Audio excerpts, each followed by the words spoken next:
Today I'm going to be speaking to you about grief, bereavement and suicide. It's a really hard topic for me to cover, but it's one that, you know, a lot of you that follow me will know that I've not done any videos for quite a few months now, and there is a reason behind that, which I will share in my video today. But then it also goes along the kind of theme of the topic of the video, which is around suicide and then bereavement and grief on the back of that. So I hope it's going to be an informative one for you today. Hopefully not too morbid, but it will help somebody out there that's going through similar circumstances. It's life. It's happening all around us each and every day. So, you know, I hope today's going to be an informative one for you, and I'll check back in with you at the end.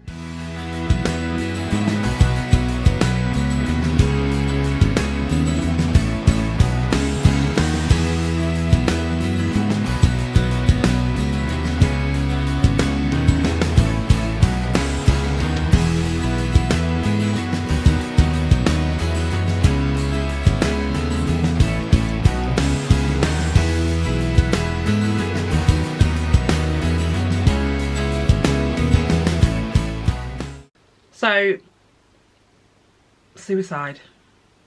I just want to say at the top of this thing that this is a massive, you know, there's going to be triggers all throughout this video today. So please, if you are highly triggered, maybe this is not the video for you. But please go through it cautiously, because obviously I'm going to be talking about suicide and also the effects of suicide on the remaining family and friends and colleagues and associates of people that do go down that route, unfortunately, and commit suicide. Suicide is something that we see around us each and every day, all over the world. We hear stories of suicide, and, you know, families that are impacted by suicide because they're the ones that are left behind in terms of the grief and, you know, all the stress and all the unanswered questions that happen when someone commits suicide. Now, obviously, this has been something that had never ever come near my family, and I never ever in a million years. It can happen to anybody. It can happen to anybody. It doesn't matter who you are. It doesn't matter where you are in society. This can happen to your family. And I was always of the mindset that, you know what, it happens all around the world. It happens to different people because of different reasons. I've been through my life and I've had suicidal thoughts myself. I've spoken about it in conjunction with my PCOS diagnosis, where, you know, I've been depressed and I wanted to die, and, you know, all the thoughts that you go through, the emotions and everything. I've been there, but I've never been to the point where I could actually carry out an act. But then going through life, you never kind of think that, we take life for granted so much that we never think, or we never even come to the place of really, you know, believing that this thing could ever come near you or your family. And I was that person where I thought that it couldn't come near me or my family. Like, that would never happen in our family. You know, if anything happened, you know, we talk to each other, or we have people that we talk to. If it's not each other, we've got people that we talk to, and, you know, we're strong in that space.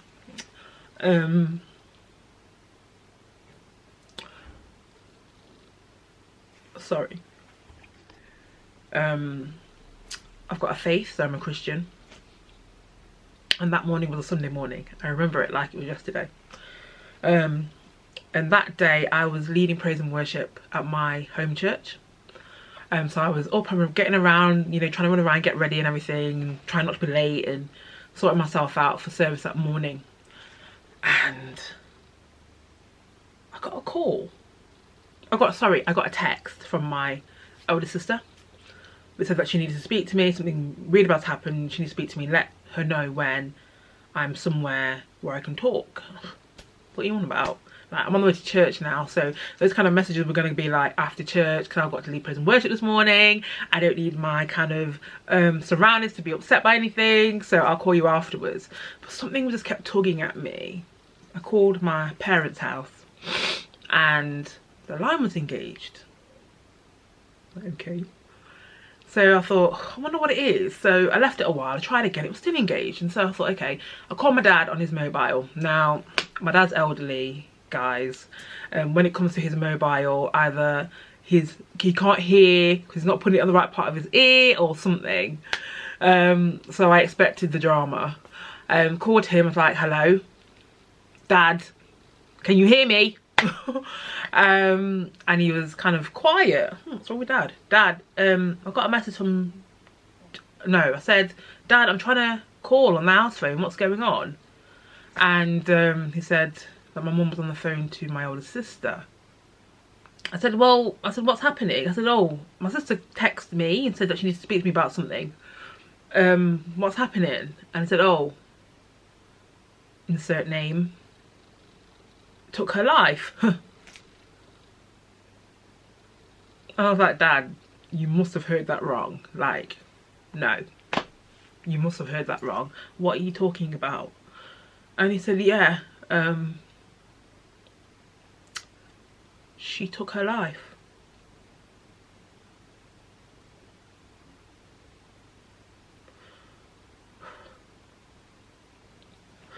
And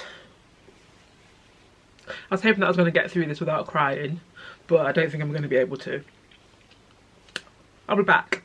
And I remember him saying that to me, and me asking him again, what are you on about? And he repeating it, and it just kind of ricocheted through the whole of me. I didn't know how to respond. I remember I burst into tears on the phone and I said, Dad, I'll speak to you later. I'll speak to you later. And I put the phone down, and I didn't, for a split second, I was just trying not to believe what I just heard. And for the next 5-10 minutes, I literally fell to the floor. I screamed the place down. I didn't know, like, what was happening. How have we gone from this to this? How is this happening? I didn't get it. I remember calling my friend and I was just like, I don't remember what I said to her. But I burst into tears and she was like, oh, where are you? I said, I'm not at home. I'm just trying to get ready for church and I just don't know what's happening. And I just said, my sister died. And she was like, I'm coming now. And I was like, no, because I didn't want to put anybody out through my circumstances. I was like, oh, I'm fine. I was literally like, you know, I'm fine. I'm totally fine. And she said, no, I'm coming. And as soon as I put the phone down, honest to God, I literally I fell again, and I was in so much pain. My heart felt like it was being ripped to shreds. And I can't, it's still to this day, I mean, that was December, we're in March. To this day, I still find it so hard to articulate how I feel about it, because I don't know, you know, I don't know. I can't find the words. I remember that my sister messaged me we were talking backwards and forwards on WhatsApp. We were WhatsApping on Friday. She was saying that she was so proud of me and so proud of the woman that I'd grown to be.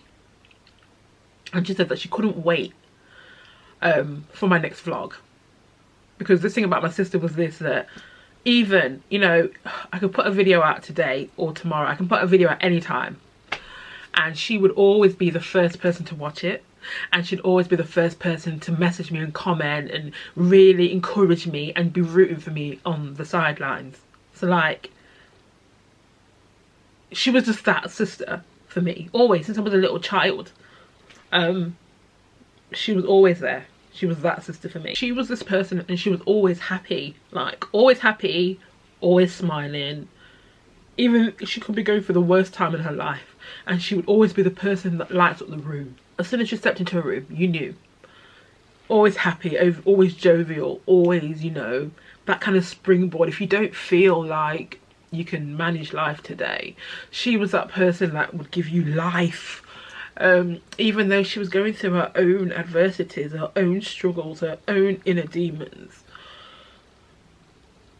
And so coming to that place of all these years, she was 59, she would have been 60 in April 2020.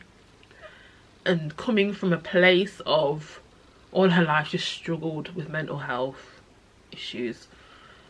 She was a very accomplished, very well-educated person. But mental health is no respecter of person. It doesn't matter who you are. It doesn't matter what your background is. It doesn't matter how knowledgeable and educated you are. It doesn't care. It is no respecter of who you are. And she struggled the majority of her life with mental health issues, and she was a lecturer, she was a nurse, she was just getting into acting, and she'd been doing some really good pieces in some independent films and everything. She was doing amazingly well with her life. She had her life mapped out, she had a plan, and she knew what she wanted to do, and she knew what was next, the next steps, she knew what they were. And then because I knew this, and because I had these conversations with her, because, you know, we'd been through all these motions and everything, to get that news on the 1st of December 2019 broke me. Because it wasn't expected. There was no inkling, there was no anything. But I suppose the purpose of this video today is the fact that, how do you deal with the grief? Now, I've had family members pass away. I've had my eldest sister pass away. Although it was unexpected, it was due to medical complications, and the way I grieved her, or the way I grieve other family members, and the process that you have to go through is different to when somebody decides they can't do this life anymore. And so, to help them, and so they can get their release, they decide the best thing for them is if they're not here anymore. When you have to suffer grief and loss due to a decision that was made, it hits home differently. It plays out differently. It's something that I've never experienced before, so close to me. So literally, I'm on a trial and error each and every day, trying to navigate my way through it. And as much as I said that I've experienced grief and loss, bereavement before, the kind of blueprint or the pathway that I've taken with previous losses, they don't fit. They don't fit suicide, they don't fit this scenario, because no matter how I try to manage from day to day, it doesn't work out for me. It doesn't work, because either I've had time knowing that I was going to lose this person due to old age or due to sickness, and so you've had time to adjust, or even if it's just been something that has been so out of the blue, but you knew that they were either going through something and they're definitely at rest now, and when you knew that they were going through something, or they were suffering or something, and it helps you to kind of understand and to process what's happened and to manage that grief forward. But with this it doesn't fit. Doesn't fit because it leaves you with so many questions that will never be answered. It leaves you with so many queries. You're querying yourself, you're querying the situation, you're querying the person. What if? But if only. Why didn't I notice? Why couldn't I have been there? Why couldn't she have come to me? Why couldn't she have called me? Why couldn't I have picked it up? How did I miss this? So many questions, and it comes to the place of that you start to blame yourself. Even though when you take a step back and you assess the situation, you come to the understanding that there literally was nothing that you could have done, because the person presented as their normal functioning self to you, but inside they were dying, inside they were fighting a battle that they just could not win this time. My sister fought many battles internally over the years, and she always overcame, she always won, but this time, and I think one of the questions that I asked myself was, why was this time so different? Why was this time so different? Things were looking up, you know, the future was so bright. She had her plan. Her life was on track. It was amazing. I was even envious of her life at times because she was doing such amazing things, and she was really going, she was always this person that went after her dreams. Like, when she left this earth, she literally left making sure that she did everything she always wanted to do. Like, she never left in regret.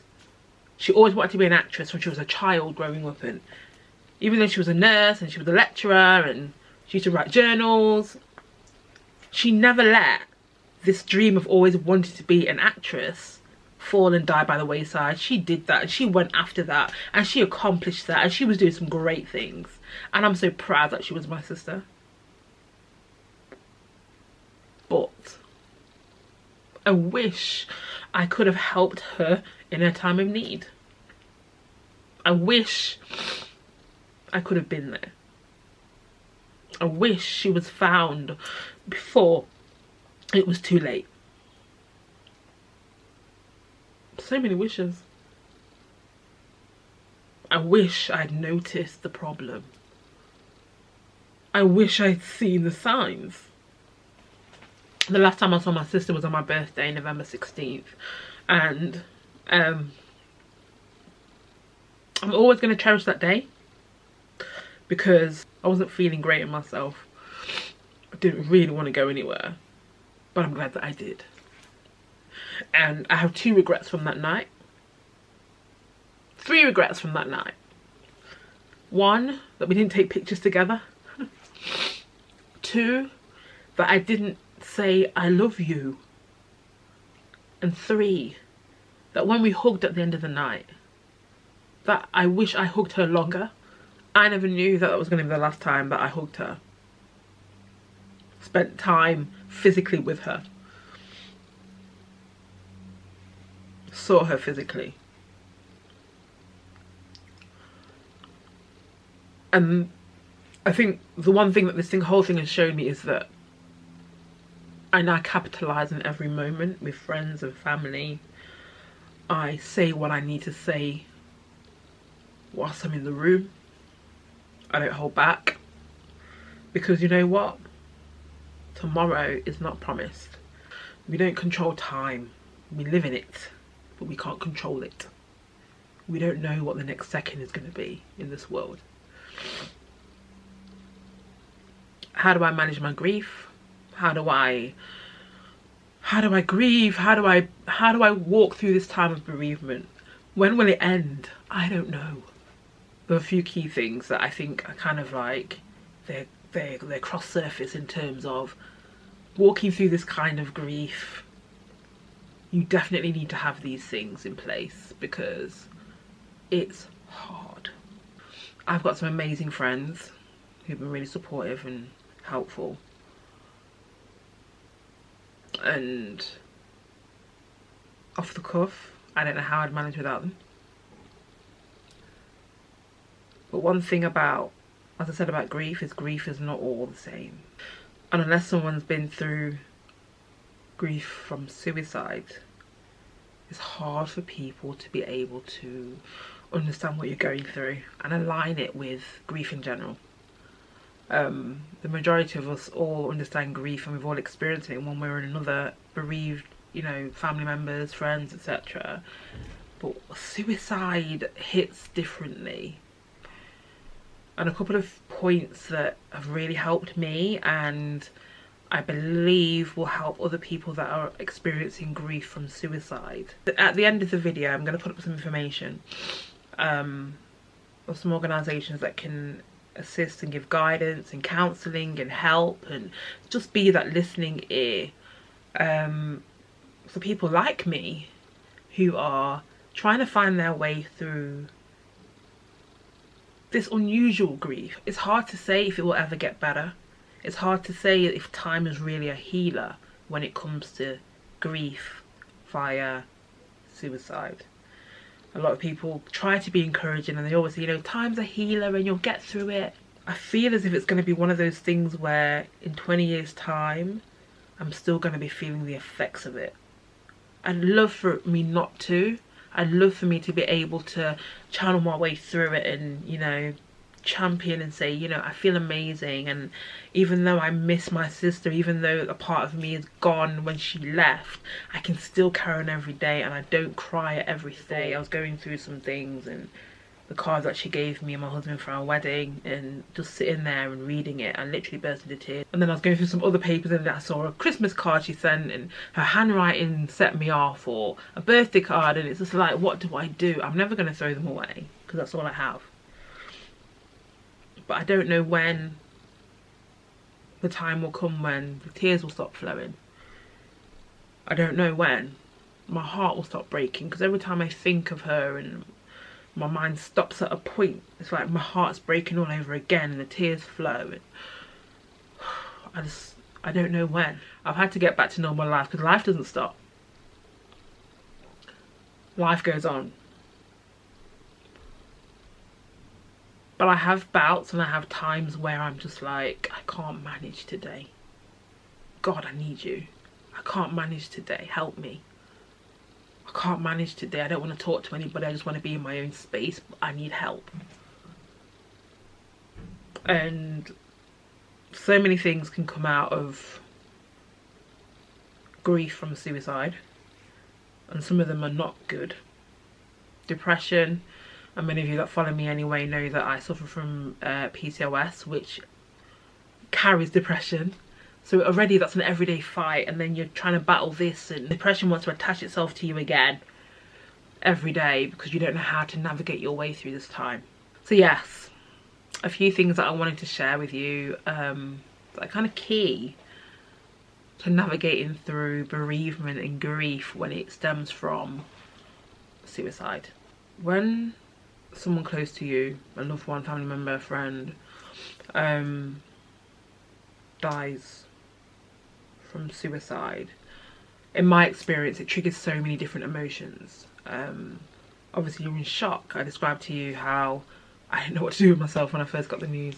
You don't believe that this is actually happening. You kind of feel numb and you feel like, you know, what do I do? How do I get through this kind of thing? Angry. You feel a lot of anger because you kind of like, I remember actually in the beginning, I used to be so angry. I would be like, why did you do this? I would literally be talking to her. She's not there. But I'd be like, why did you do this? Why didn't you speak to somebody? Why didn't you speak to me? Why didn't you reach out to me? Why didn't you call me? And there were so many questions. Why didn't you? Why didn't you? Why didn't you? But I was so angry at her for doing it. Not even contemplating why at the time. I just felt so hurt and so broken. And I was just like, why did you do this to us? Why did you do this to me? And every now and again, I'll turn around and I'll be like, look at this happening in life. Why did you do this to me? Why did you go? Why did you leave? Why? Nearly 5 months now. And I still have guilt. Not all the time, but I have the guilt because I'm just saying, you know, the last time she called me, I was busy. I didn't answer. I said I'd call back. I didn't call back. Even though we spoke the day before on text, verbally speaking that week, I remember she called. I couldn't pick the call. I didn't have time to call her back.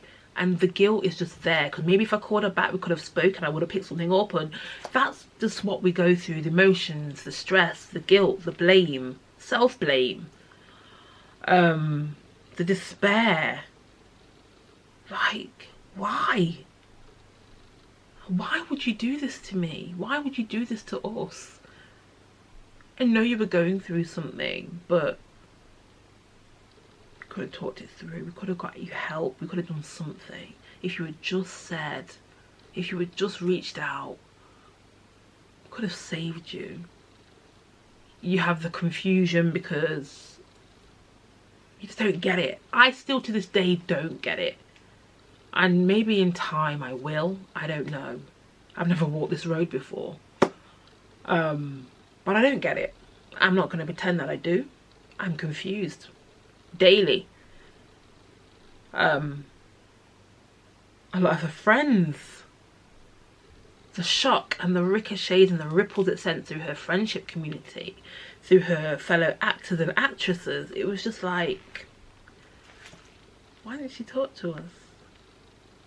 Because she's always been, and they always said this, and you know, all the conversations I've had with her friends and colleagues were like, she was always open and upfront about her mental health, about her struggles. And then that led a question to me which said that if she was always open and upfront about her struggles, why in this moment didn't she reach out? If not to me, to somebody, but just reach out for help.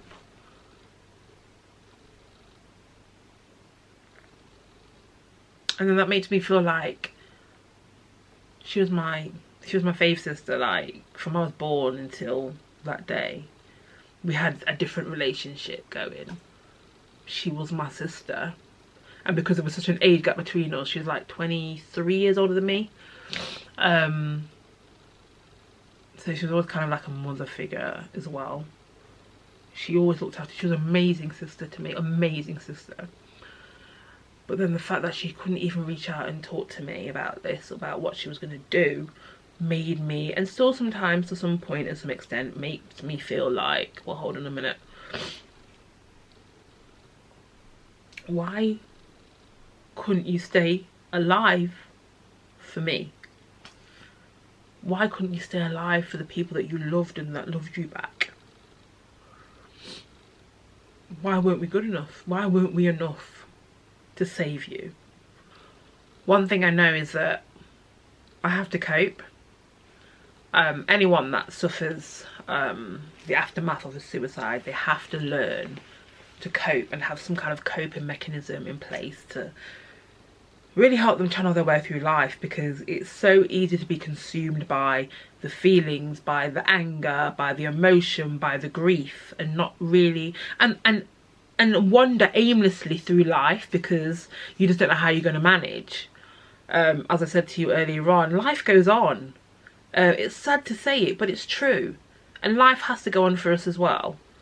And even though we'll never get over it, even though when they left and they literally ripped a piece of our heart out and took it with them,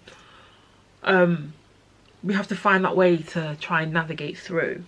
Reaching out to family members and loved ones and friends that knew her, that loved her, that had that relationship and strong bond with her. Reaching out to them for comfort. When you reminisce on the old times and you think about, you know, all the different points in life where she was and you had something in common and you shared moments, etc. They are really helpful moments to be able to reminisce with people, to, you know, speak to people that knew her, to even reach out to your, as I said to you, I'm a Christian, so reaching out to your kind of faith space, your leadership team within your whatever faith sphere that you are in or represent, for support and for comfort, for prayer. It's helpful. It helps when you can kind of talk to people and you can expel whatever's in you and whatever's building up, because letting the emotions and the grief, you know, remain inside you and be building up and bubbling over isn't healthy to yourself either, and it helps nobody. So you always need to find that person that you can just expel all of your emotions to, and they can in exchange give you comfort, give you hope and encouragement, pray peace over you and your family. Things like that are really helpful. And again, as I said to you, I've never travelled this specific road around grieving suicide before, so I don't know where I'm going. I don't know what tomorrow holds in terms of this journey trying to navigate through, but one thing I have found, that grieving in my own way is helpful. No two experiences are the same. We know that from grief on a normal scale. So grief from suicide 100% isn't going to be. And as I said to you before, people who have experienced grief before have tried to comfort and give you those encouraging words, and somewhere deep down inside you know that that isn't going to really be applicable to you because it's a different scenario. So you have to learn to grieve in your own way, and you've got to figure it out. You've got to figure out what's right for you. You've got to figure out the process that is going to be applicable and help you through this journey. What helps me isn't necessarily going to help you. What helps somebody else in this scenario isn't necessarily going to help me. So you've got to figure it out. You still need that support network around you. You still need the comfort of your close ones, your friends, your spiritual figure, whoever. But then you still have to figure out the journey that is individual and unique to you. Painful reminders are everywhere. As I said to you, I saw cards, her handwriting, when I see pictures, when I just sit and I think about and reminisce on times, they are all painful reminders. Her birthday's coming up in April. Painful reminder. Christmases, painful reminder. The day that she passed away is always gonna be a painful reminder.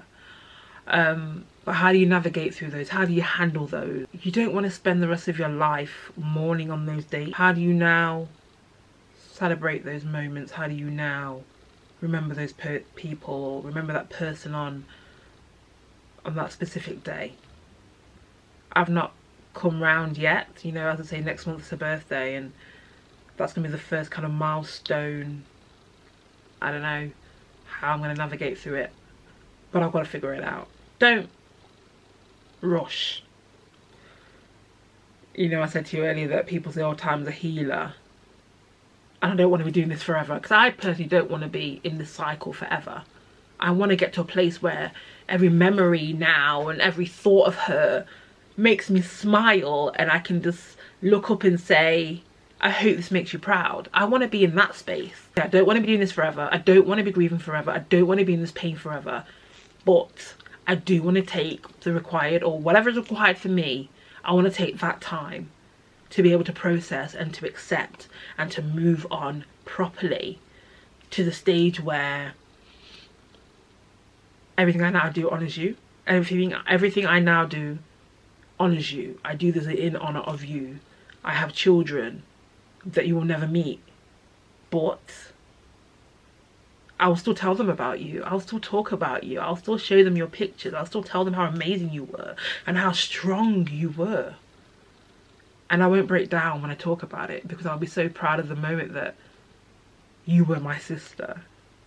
There'll also be setbacks. There'll also be times where, and I've experienced this in some respect already, where I'm doing really well, and then all of a sudden something triggers me and I'm like, why did this happen? I'm in tears, I'm crying all over the place, I can't manage life for that day. I feel all depressed, all the emotions are in and they're ready to overtake me. There'll be days when we have setbacks, but we've just got to get back up again. We've got to work our way through it with the support of our loved ones, our friends, the people that we hold dear, and we're going to continue. It's also hard to heal alone. And as I said, you know, sometimes unless someone's been through what you're going through, it's really hard for them to understand what it is. So therefore, a choice for you. At the moment, it's not a choice for me. But I don't know what may happen in the next 1 month, 2 months, 3 months. I don't know where my path will take me. But there are groups out there that can help you to manage the grief and help you with the healing process. And if you're the kind of person that groups is something that is going to really be your solid rock, I recommend that you go out and you find a group that is suitable for your needs, suitable for you, and suitable for your healing. I think more than anything, one thing I really want to hit home is that if you need professional help, now, when we're recovering from suicide, that is also a point where we could experience suicidal thoughts. We could experience deep depression ourselves. And if we need help to get through what we're going through, we need to seek that help. If we need to speak to somebody, we need to speak to somebody. We need to literally just try. And it's so hard when you're going through something. As I said to you before, I've been through depression. And because there's so much stigma around depression, I was so afraid to speak about it. I would suffer through it by myself. But this is a great cue just to remind us that we need to speak out, no matter what's going on. we must be able to find somebody that we can speak to, that can help us navigate through what we're feeling, or get us in contact with the right people that will support us. The stigma around mental health is one that needs to be broken, that needs to die, simply because we shouldn't be in a situation right now in society where we can't talk about mental health. We can't, it affects so many different people. At the top of the video I said to you, it's no respect of person. It doesn't care who you are. It doesn't care where you are in society. It doesn't care where you come from, your background. It affects so many people that you could turn around now and you're talking to somebody that is suffering from mental health. So there shouldn't be a stigma still around it where we struggle to speak out about it. We struggle to find help. We struggle. There shouldn't be. And again, I'm going to put some numbers up at the end. If you need to speak to somebody around mental health issues, or if you're having suicidal thoughts or anything like that, you can speak to them. You can reach out to them. You can contact them. They're there for you. But please, I'm asking you, I'm begging you from the depths of my soul. I'm begging you from the depths of my grief, of somebody whose sister committed suicide. If you need help, if you need someone to talk to, I'm beseeching you, please call somebody, please find somebody, please. And finally, more than anything, we've got to learn how to face the future with a sense of peace. Following death by suicide, my initial thoughts were that, you know what, how am I going to manage life? How am I going to navigate? How am I going to live now? What do I do? How am I going to get through this? How am I going to recover? How am I going to heal from this? Because I felt as if, you know what, this is going to be me forever now. I'm going to be just this person where I'm going to be in tears forever. I'm going to be downtrodden, downcast, depressed forever now because this has happened to me. I've been through the motions and I'm still going through the motions of why it happened, how it happened, what I could have done to prevent it from happening. But how do we move forward with a sense of peace and accomplishment, knowing that even though they're not here anymore, we're still making them proud and we're still continuing their legacy. They say time is a healer. And as much as at this point I'm talking to you right now, I don't know how long that's going to take for me. But I do know, without a shadow of a doubt, that the grief will fade. That the memory of that fateful day when I found out the fate of my sister will fade.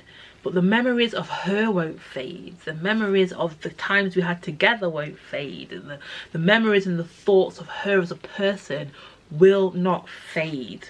But they'll make my heart happy again. Just the point that, you know, she was my sister and I shared those times with her. Time will heal. I will heal in time. And everything that will be left, the remnants of my sister that are left, will give me joy. The memories will bring me peace. So guys, a bit of an intense one today. But I couldn't get back into my normal vlogging schedule wholeheartedly without being able to release what I had within me during this current time. So I thank you for tuning in and I hope to see you again very soon on the Leanne Moments channel.